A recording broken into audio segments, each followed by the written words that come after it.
Bismillahirrahmanirrahim. Alhamdulillahirabbil alamin wassalatu wassalamu ala asyrafil anbiya wal mursalin sayyidina Muhammadin wa ala alihi wa ashabihi ajmain. Alhamdulillah, kita jumpa lagi pada kajian Bidayatul Hidayah atau kajian kitab permulaan petunjuk, tips-tips yang telah dirangkum oleh seorang imam, seorang ulama yang pastinya setiap para pencari ilmu ataupun thalibul ilm mereka pasti mengetahui dan mengenal ulama tersebut.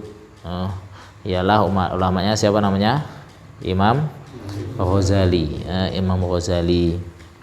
Beliau banyak membahas di perkara-perkara hati. Sebagaimana kalau seseorang memiliki catatan pribadi, ya kan? Catatan pribadi. Oh, ini saya merangkum dalam perjalanan saya ke Solo ini, ya kan? Oh, ini tempat-tempat bersejarah saya catat. Dengan harapan orang-orang setelah saya ketika melihat kota yang saya kunjungi ini mereka tahu gitu. Nah, ini Imam Ghazali juga mencatat bagaimana tentang hati, tentang perjalanan hati, perjalanan agama. Sehingga Imam Ghazali ditanya oleh kawan-kawannya, wahai Imam, kamu buatlah satu karangan tips-tips yang singkat dan mudah untuk kita cerna sehingga kita bisa mengamalkan agama secara menyeluruh. Oh ya udah, saya buatkan kamu Bidayatul Hidayah. Saya buatkan kamu permulaan petunjuk.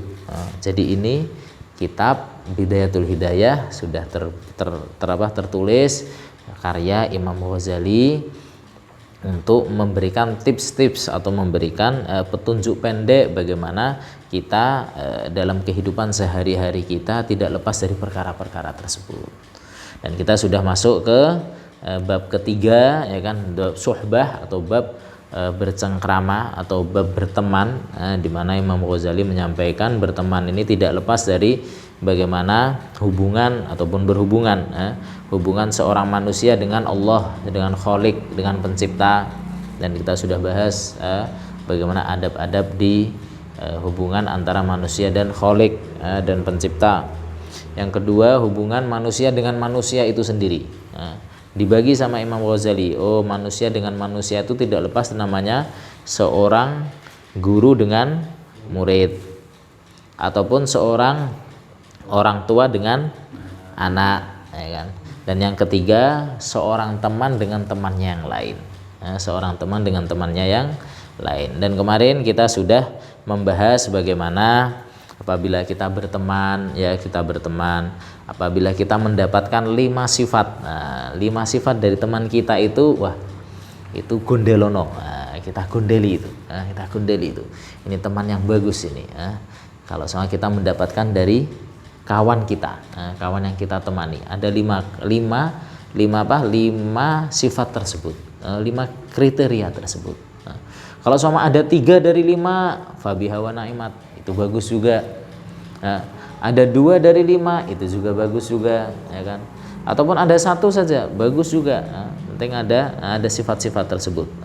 Yang lainnya nanti menyusul sambil memperbaiki. Yang pertama, untuk mengulang sedikit, yang pertama kemarin kita bahas bahwasanya yang pertama ialah al-aql, orangnya berakal. Bahwa dikatakan, ya kan, musuh yang berakal lebih baik daripada teman yang bodoh, teman yang menjerumuskan karena kebodohan, teman yang menjerumuskan itu lebih hati-hati daripada musuh yang pandai. Terkadang kita akan belajar dari musuh tersebut. Tapi bukan maksudnya kita bermusuhan, ya kan? Ada kalanya kita belajar sesuatu strategi ataupun sesuatu perkara dari seorang musuh yang pandai, Yang kedua, husnul khuluq. Husnul khuluq ini orang yang bisa menguasai sifat syahwatnya dan sifat marahnya. Ketika dia marah sudah enggak lost doll. Dia masih bisa, kalau ketika marah itu dia masih bisa mengatur, mengerem. Ataupun syahwatnya maksudnya apa? Syahwatnya maksudnya bukhel, pelit. Jadi apa namanya, istilahnya kawan itu kita dapatkan sifat dari kawan tersebut yang dia ini kita tanya ya kan perkara dia mudah, dia fair, dia buka sama kita. Nah ini kalau sama kita dapatkan husnul khuluq tersebut, yaitu yang dia bisa menguasai syahwatnya. Jadi tidak semua dia punya harta, dia punya ilmu, tidak dikekang terus ilmunya, tidak dikekang terus hartanya ya kan. Ketika tanya wah dia sulit susah untuk menjawab, itu tidak, itu husnul khuluq. Dia bisa menguasai kemarahannya, dia bisa menguasai syahwatnya ya kan. Syahwatnya adalah al-bukhl ataupun syahwatnya adalah pelit, baik pelit harta, pelit ilmu. Lalu yang ketiga adalah as-shalah. As-shalah sifat-sifat mulia, sifat-sifat kebaikan, kesolehan di dia. Habis itu yang keempat adamul hirsi atau adam haris lid dunya, tidak sangat ambisius kepada dunia, sangat ambisius kepada dunia. Yang kelima as-sidq, yang kelima adalah jujur. Jadi yang pertama akal ya kan, berakal. Habis itu yang kedua husnul khuluq ataupun akhlak yang baik. Yang ketiga sholah ataupun ada kebaikan dalam dirinya. Yang keempat tidak ambisius dalam dunia ya kan. Ya tetap kita hidup di dunia dan kita mencari dunia tersebut, tapi tidak tidak ambisius untuk mengejar tersebut. Yang kelima adalah as-sidq, jujur. Maka di 5 perkara itu kalau sama kita dapatkan di teman kita, pegang itu teman, pegang itu teman. Ini teman yang yang sangat membantu kita, yang sangat membantu kita. Maka Rasulullah SAW dalam kitab ini disampaikan, kawan dengan kawan yang lain itu layaknya kedua tangan yang sedang berbasuh. Kedua tangan sedang berbasuh. Kalau basuh kedua tangan lebih bersih ataupun satu tangan lebih bersih? Kedua tangan lebih bersih. Kedua tangan lebih bersih. Maka teman dengan teman yang lainnya layaknya dua tangan, dua tangan yang berbasuh, sehingga saling mengisi, saling mengisi. Lalu Imam Ghazali sampaikan bahwasanya kawan, wahai manusia, wahai murid-murid, bahwasanya kawan itu ada 3. Kawan itu ada 3. Ada kawan di akhiratika, kawan untuk untuk akhiratmu. Dan yang kedua ada kawan untuk dunia kamu. Yang ketiga kawan yang untuk litak nasabihi, kalau kawan untuk kamu ini istilahnya bercengkrama, hanya bercengkrama saja buat dia nggak membawa satu madorot, satu kebahayaan, juga dia tidak bawa suatu keuntungan. Kalau akhirateka dia membawa keuntungan, keuntungan akhiratmu. Yang kedua dunyaka, ini mungkin bisa membawa keuntungan dunia kita ya kan. Yang ketiga tak nasbihi, ya untuk kita sekedar berkawan saja, Maka yang pertama ini ya kan, yang pertama ini adalah bagaimana kawan itu kalau sama di sini disampaikan mithlul ghidha waddawa wadda. Kawan itu kayak 3 perkara. Pertama ghidha itu makanan. Ghidha kalau bahasa Arab ya taghadha, ghidha. Kalau makanan tuh kira-kira kita setiap hari butuh makanan enggak? Butuh nggih? Butuh. Kita setiap hari butuh makanan. Maka ada macam kawan ini yang dia tuh ghidha. Kita setiap hari butuh sama dia. Kita setiap hari butuh sama dia. Yang kedua dawa, obat. Setiap hari kita butuh obat enggak? Butuh? Enggak. Tapi butuhnya kapan? Ketika sakit, ketika perlu saja. Ada namanya ghidha, ada namanya dawa. Ada yang dawa ini obat. Obat ketika kita perlu. Ketika kita perlu, kita datang kepada teman. Yang ketiga da. Ini penyakit. Ya, penyakit. Ada kawan yang yang penyakit, malah bawa penyakit ke kita. Ya loh. Waduh ya dengan macam-macam kekawanan kita lah. Ada kawan kok datang mesti ngereti terus ya. Ya model biasa itu, biasa. Ataupun ya itu kalau sama waktu dulu kita di mondok juga gitu juga ya kan. Tapi insya Allah baik semuanya, baik semua. Nah ini ada yang namanya jenisnya jenis orang seperti ghidha, seperti makanan. Lah seperti makanan ini Imam Ghazali sampaikan, ya kan, Imam Nawawi menjelaskan kawan yang ibarat kata dia ini seperti makanan adalah seorang ulama. Jadi kita harus punya gundelan. Nah, kita punya satu ulama, ya kan, dua ulama, tiga ulama, maksudnya orang yang paham dunia, orang yang paham agama, ya. Untuk kita tanya, saya mau kerja begini, gimana menurut kamu?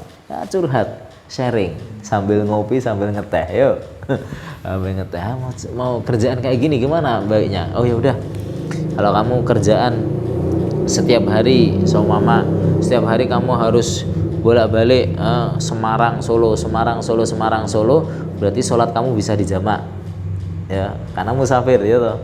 Berarti sholat kamu bisa qashar. Nah, berarti kan kita kerja, ya kan, kita kerja, akhirat kita juga terjaga. Nah, kalau orang Jawa bilang apa, mangan pecel lawuh rambak, ya toh, dunia kecekel, akhirat kecanda, yo. Ya toh. Nah, itu jadi apa namanya, kalau sama kita punya kawan, ya, punya kawan yang dia paham agama ataupun ulama, ya kan, kita gundeli dia, ya, untuk perkara sesuatu lah, sampai ada kalanya saya pribadi, ya kan, curhat dengan kawan, yo, curhat dengan kawan, dan kawan itu ulama, yo. Ayo kita sampaikan, saya ini apa namanya, ada gawean, ada kerjaan gini, enaknya gimana? Nah, nanti akan dari sharing tersebut akan menghasilkan suatu perkara yang itu baik. Nah, ini ghidha, ini makanan, ghidha. Jadi jangan ditinggalkan. Ini setiap hari kita butuh. Yo, makanan butuh nggak setiap hari? Butuh. Yang kedua, dawa, obat.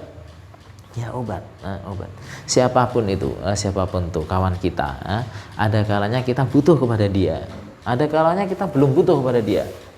Tapi bukan berarti kita menjauhi, kita datang cuman waktu butuh saja, enggak. Kita sharing, kita minta nasihat, kita ini apa namanya, saling berbagi. Itu sebagaimana dawa, sebagaimana obat. Yang ketiga penyakit, ya kan? Penyakit ini kita lari atau deketi? Lari dari dia. Tapi berarti da ini ialah orang-orang yang apa namanya, orang-orang yang ya istilahnya orang-orang yang enggak baik lah, orang-orang yang enggak baik.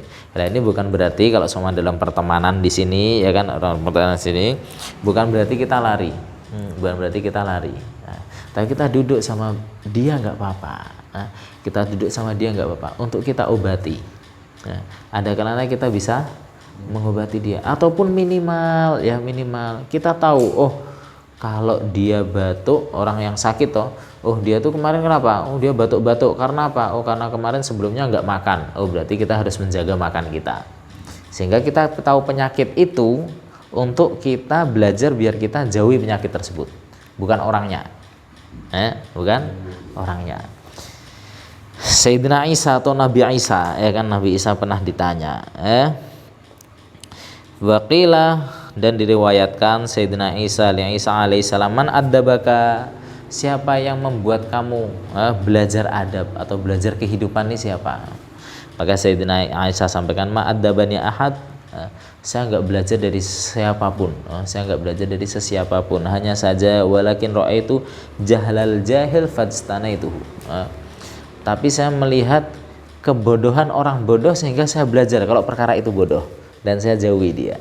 Nah, jadi maksudnya apa? Maksudnya kalau sama ada suatu selayaknya kita lah, kamu sakit apa toh? Oh saya sakit ini, apa nih, demam. Oh, kok iso demam ini gimana? Kemarin saya seharian kerja nggak makan, hujan, musim pancaroba, sehingga saya sakit. Oh ya, berarti kesimpulannya kalau waktu-waktu pancaroba jangan coba-coba kita nggak makan. Yuk, tengah kerja jangan coba-coba kita nggak makan. Berarti kita jaga makan kita. Oh kamu kenapa sih kok apa namanya sariawan, kenapa? Iya saya ini kurang vitamin C, ya, kurang apa?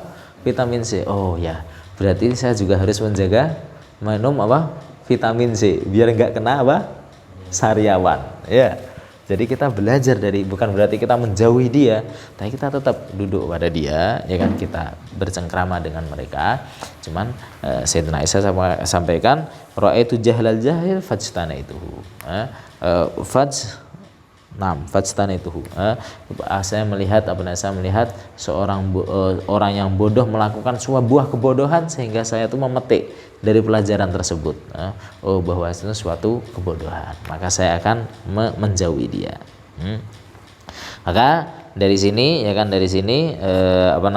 teman-teman itu ataupun teman itu ada 3 macam itu, ada obat, ada makanan, ridha, ada dawa, obat, ada penyakit. Maka ketika kita berteman dengan orang, maka kita pun harus menjaga dalam diri kita. Ini harus Imam Ghazali menyampaikan, usahakan kamu memiliki sifat-sifat ini ketika kamu berteman kepada teman, dengan kawan yang lain. Ada 12 sifat, yang diminta di diri kita, Yang pertama adalah al-ithar, ataupun mementingkan hak orang lain. Hak teman. Yang kedua al-i'anah bin nafsi fil hajat, membantu kawan ketika butuh. Bahkan Imam Ghazali sampaikan ketika butuh dan dia belum meminta. Ya kan? Apapun itu, dia punya hajat kita datang, dia punya apa kita sambut. Nah, kalau kita ada sifat kayak gitu, pertemanan ini akan pertemanan yang baik. Pertama al-ithar, mendahulukan hak dia. Yang kedua al-i'anah bin nafas fil hajat, membantu hajat dia. Yang ketiga kitmanusir, menyembunyikan rahasianya. Ada kalanya ketika saya cerita-cerita sama kawan, kita punya kawan, dia curhat sama kita, ya kan? Ini rahasia loh, oh iya rahasia. Tapi kawan satu lagi ini bilang ke kawan yang kedua, ini rahasia loh. Yang ini udah yang ketiga, ini rahasia loh. Kalau semua udah rahasia semua jadi rahasia umum, jadi rahasia. Bukan itu, Jadi walaupun Allahumma sholawat, itu rahasia yang diberikan kepada kita, itu satu amanah. Satu amanah jangan sampai dibongkar. Bahkan ketika beliau meninggal, kawan kita sudah meninggal, itu pun kalau memang amanah untuk tidak dibongkar, jangan dibongkar. Habis itu yang keempat, kita akan ringkas, ya kan? Iblagh ma yasuruhu min thana'in nas. Kalau seumpama saya berteman dengan fulan B, dengan fulan B, kok ada fulan C, ya kan? Fulan C bilang, kawan, fulan B itu orang bagus, orang jujur, baik, ya kan? Maka kita sebagai kawan fulan B ini, kita sampaikan kepada fulan B itu, fulan C bilang kalau kamu ini orang jujur, kalau kamu ini orang jujur. Ada seseorang yang memuji kawan kita, maka kita sampaikan pujian tersebut, bukan kita sembunyikan. Kalau sembunyikan seolah-olah itu menjadi satu keirian. Wah, mosok kawan saya, kawan saya baik. Kalau ada orang yang bilang dapat salam dari fulan C, ataupun fulan C bilang kalau sama kamu ini memang orang jujur, kamu ini orang yang baik, kamu ini orang yang enak loh, gitu. Disampaikan iblaghu ma yasurruhu min thana'in nasi alaihi, jadi menyampaikan apa yang disenangi kawan kita, min thana'in nas, dari pujian orang kepada dia. Kita sampaikan pujian kepada fulan B dari seseorang yang memuji fulan B itu. Habis itu yang kelima, ayyad'uhu bi ahabi asma'i ilaihi, memanggil nama yang paling disenangi bagi dia. Memanggil nama yang disenangi bagi dia. Kalau di Arab, ya kan, kalau di Arab itu ada namanya nama kesayangan. Kalau sama bahasa Inggrisnya nickname. Ya, nickname. Tapi nama kesayangan, bukan nama kesayangan. Kalau biasa di Arab itu kalau Ahmad jadi Humaid, jadi di sighahnya tuh di sighah tasghir, karena jadi kalau Ahmad jadi Humaid, kalau Ibrahim jadi Barhum, gitu kan. Jadi ada semacam ya nama yang dia sukai lah, nama yang dia sukai, sehingga kita panggil nama tersebut. Yang keenam, wa ayyafu an zillatihi wa hafwatihi. Jadi memaafkan kesalahannya, kesalahan yang tidak disengaja maupun disengaja. Memaafkan kesalahan yang an zillati wa hafwatihi, kelalaiannya. Zillah itu kepleset, hafwah itu lalai, lupa. Kalau sama ada perkara-perkara yang menjadi satu kelalaian, ya kita gampanglah untuk memaafkan. Lalu yang ketujuh, wa ayyad'u fi khalwatihi fi hayatihi. Dan mendoakan kawan kita, wa ayyad'u lahu fi khalwatihi fi hayati wa ba'da mamatihi, ketika hidup dan ketika meninggal. Ketika hidup dan ketika meninggal. Kemarin kita masih di sini ngaji bareng sama Pak Jawa, Pak Rohadi ya, Pak Rohadi almarhum. Pak Medi masih ingat ya? Pak Hadi lah. Ketika kita ingat, kita kirim Fatihah, kita doa, ya Allah ringankanlah siksa kuburnya, ya Allah terimalah segala amal kebaikannya, ya kan. Maka dalam satu riwayat sampaikan bahwasanya seseorang termasuk doa yang mustajab itu adalah doa kebaikan untuk kawan. Doa kebaikan untuk kawan yang kawan itu nggak tahu kalau kita sedang mendoakan. Doa kebaikan untuk kawan yang kawan itu kita tidak tahu, dia tidak tahu bahwa kita sedang mendoakan dia. Maka malaikat akan menjawab, falaka mithluh. Kamu doakan kebaikan untuk kawan kamu, malaikat jawab, kamu mendapatkan seperti yang kamu doakan. Ya kan? Sama kita doa, ya kan, di pertengahan malam dia semalam curhat sama kita, wah semua ngapunten, ya bisnis kan baik-baik aja, bisnisnya nggak maju-maju nih, nggak jalan-jalan nih, ya kan. Wah kemarin saya buka penyaringan air nggak jalan, saya buka jualan sepatu nggak jalan, terus sekarang jualan bumbu juga nggak jalan, seumpama ya curhat sama kita. Ketika kita malam hari ataupun apapun itu, ketika kita waktu safar, kita keinget teman saya, wah teman saya itu ya, saya tak Fatihah dulu lah, Fatihah kirim, semoga Allah SWT mudahkan urusan dia. Maka malaikat menjawab, falaka mithluh, bagi kamu seperti yang kau doakan bagi kawan kamu. Bagi apa? Bagi kawan kamu. Jadi mendoakan kawan, ini termasuk doa yang mustajab. Di antara doa yang mustajab juga doa ketika bersafar, doa ul musafir mustajab. Doa kita ketika safar itu juga mustajab. Habis itu yang ke-8, wa yuhsinal wafa fi ma'a ahlihi wa aqaribihi ba'da mautihi. Kalau kita punya kawan, ya kan, sudah meninggal, seumpama di antara kita lah, seumpama Pak Rohadi, seumpama ya, beliau sudah meninggal, maka kita pun apa yang beliau akrab ketika beliau hidup, maka kita pun juga ngakrabi dia. Kita juga berbaik kepada dia.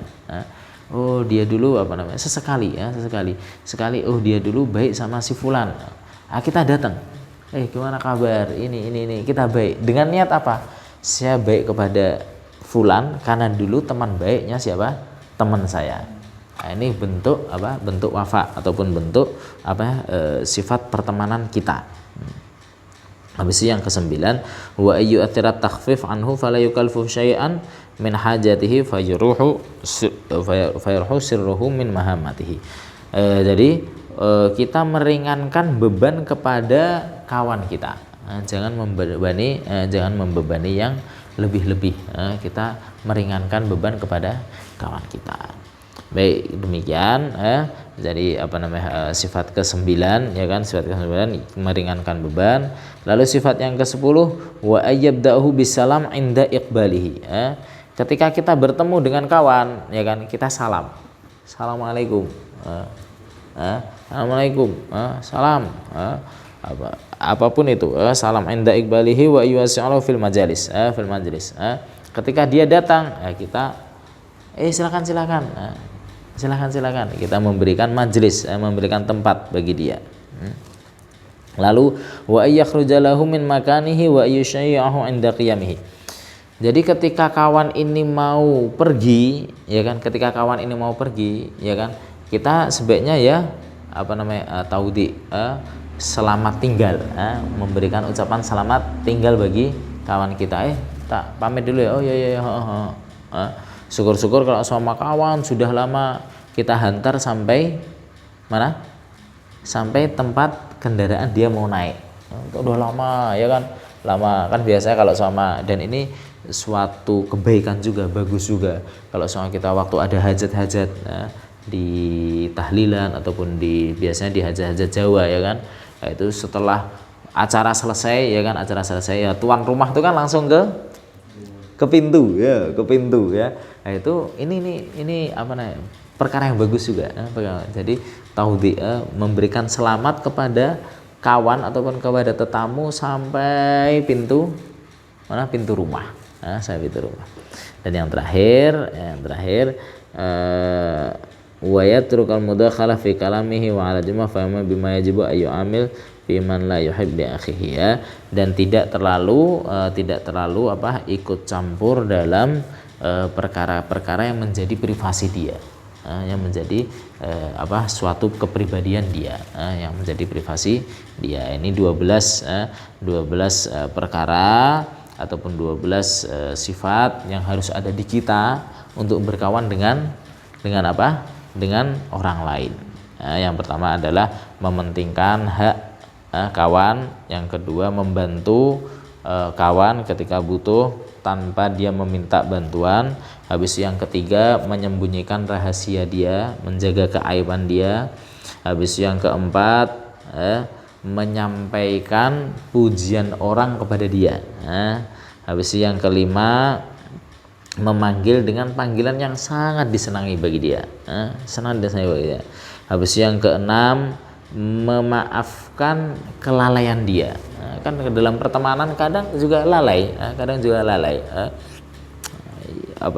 dalam perkara apapun, dalam perkara kelalaian dia. Habis itu yang ketujuh mendoakan kawan ketika hidup dan sampai setelah mati. Habis itu yang ke-8 berbuat baik kepada orang-orang yang dulu disayangi sama kawan kita, kepada ayah kawan kita ataupun temannya teman kita, ya kan, kita selalu berhubungan baik. Terus yang ke-9 wa yu'athira takhfif fala yukalfu, tidak memberi beban berat kepada kawan kita. Habis itu yang ke-10 mulai untuk salam, mengucapkan salam ketika mereka datang. Habis itu yang ke-11 keluar ataupun ketika mereka akan berpisah, maka kita memberikan selamat berpisah lah, selamat berpisah sampai di pintu kita berpisah, ya kan. Habis itu yang ke-12 ya kan, yang 12 tidak terlalu ikut campur dalam hal-hal yang menjadi privasi bagi kawan kita. Demikian ada 12 sifat ini Imam Ghazali sampaikan, senantiasanya ada di diri kita, sehingga perkawanan kita ini adalah perkawanan yang langgeng, yang utuh, baik di dunia kita berkawan dan di akhirat kita tetap bisa berkawan. Demikian sedikit tentang ulasan bagaimana sifat-sifat dalam diri kita untuk berkawan. Semoga Allah Subhanahu wa taala berikan kita istiqomah, Allah Subhanahu wa taala berikan kita keberkahan, dan Allah Subhanahu wa taala kumpulkan kita semuanya dengan orang-orang baik di dunia maupun di akhirat, di surga Allah Subhanahu wa taala. Allahumma amin. Demikian, ada benarnya dari Allah dan ada salahnya dari kami sendiri. Kita tutup dengan hamdalah bersama-sama. Alhamdulillahirabbil alamin. Subhanallah wa bihamdihi, subhanakallahumma bihamdika, asyhadu an la ilaha illa anta, astaghfiruka wa atubu ilaih. Wassalamualaikum warahmatullahi wabarakatuh.